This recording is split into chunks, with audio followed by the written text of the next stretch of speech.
All right, here we are. Title Update 4 is just about wrapped up. We still have Arch-Tempered Arkfeld and a few more advanced quests coming, according to the roadmap here, but then that's it.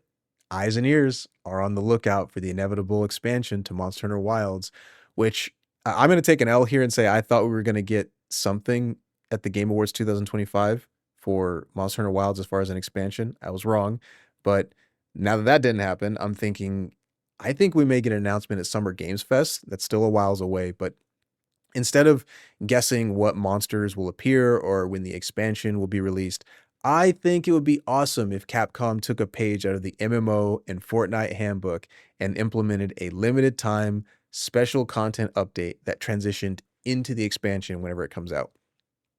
And personally, for me, Gogmazios is my favorite hunt in the game right now. I thought it was creative that more of the Hunters Guild was involved on the battlefield while still keeping the fight mechanically for players.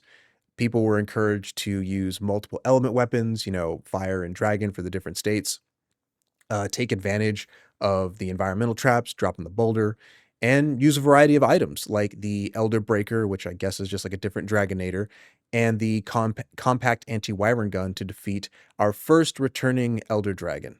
And, obviously, I'm not a game designer. I have no idea how challenging it may be from a development side to create a monster battle like Gogmazios, but as the entitled gamer that I can sometimes be, I'd like to see more of these kinds of event quests. They're fun. They're really cool to play over and over.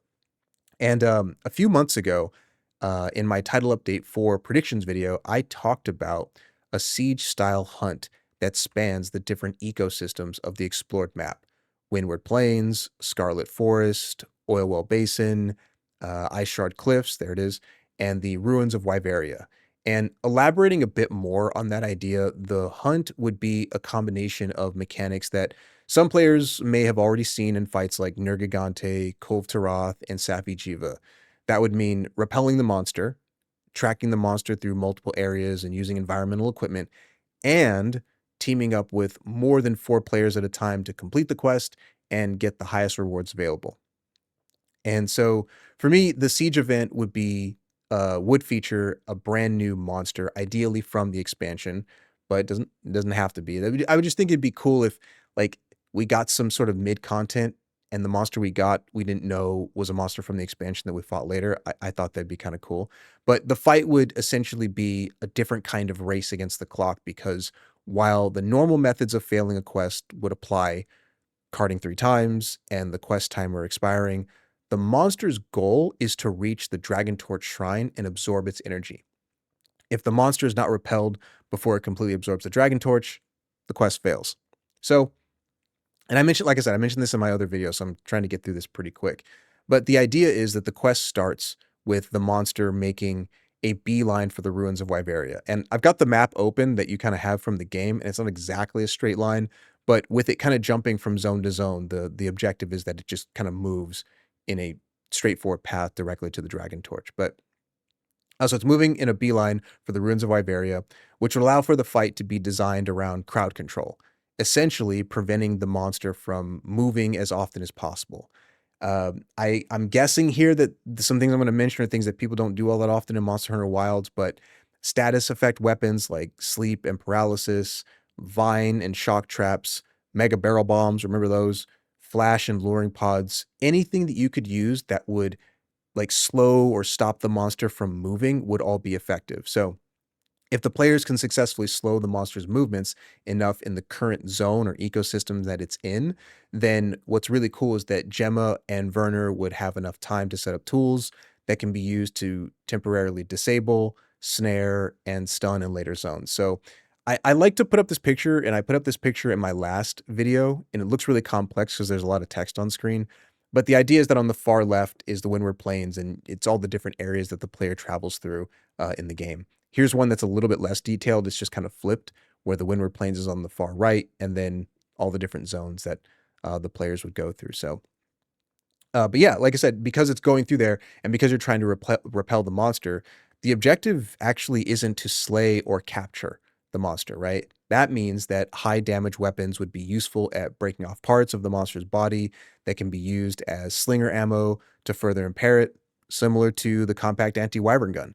And just so the fight like isn't entirely tools based, I was kind of thinking about that when like you're just impairing it. Um, the monster still could be drawn to the player when it experiences enough damage, which would also prevent it from moving towards the Dragon Torch objective. So that kind of works out. But like I said, for me, I think what would make a perfect siege event, in my opinion, is a hunt that, from a like a story perspective, raises the stakes to such a point that if the hunters fail in their mission, everyone everywhere in the Forbidden Lands is cooked. And from what I remember about the story in Wilds, the Dragon Torch's energy is what keeps the Forbidden Lands stable. So protecting it from other monsters, like this made up one that I came up with, would be crucial because you wouldn't want it to absorb the energy and then destroy everything. From a gameplay standpoint, a perfect siege event involves more than just bonking the monster on the head and cutting off its tail. There would be a collaborative effort of more than just 4 players. I also thought it would be engaging to see Monster Hunter communities come up with different strategies for controlling the monster's movements. You know, I follow a lot of different Monster Hunter Wilds content online, and it's really cool to see not just the drip and all the different like outfits that people come up with, but the different ways that people like form groups and fight against monsters that for all the times that I've fought these monsters, I've never even thought of. So, um, but yeah, anything to like seeing what people come up with to like obstruct the monster's movements would be cool. So, the idea is to have a fun event though. The idea is to strike a balance between the hunt requiring other mechanics in the game, but not so strict that every player has to min max the fight like you would for Omega Planetus, which is really just an MMO fight anyway. But I think that's a good stopping place for right now. I don't want to get too far down the rabbit hole with mechanics and rewards and whatnot. I don't really want Capcom to implement this idea. I'm not like saying that they should do this. I just really enjoy the hunts that feel massive and a special event like what other games do to draw interest into a later announcement and release. I thought would be exciting and keep people popping in to hunt the siege monster in different ways. But that's it for me on this one. Thanks for watching and listening. Hit the like button, subscribe to the channel for more gaming videos, and I'll catch you in the next one. Later.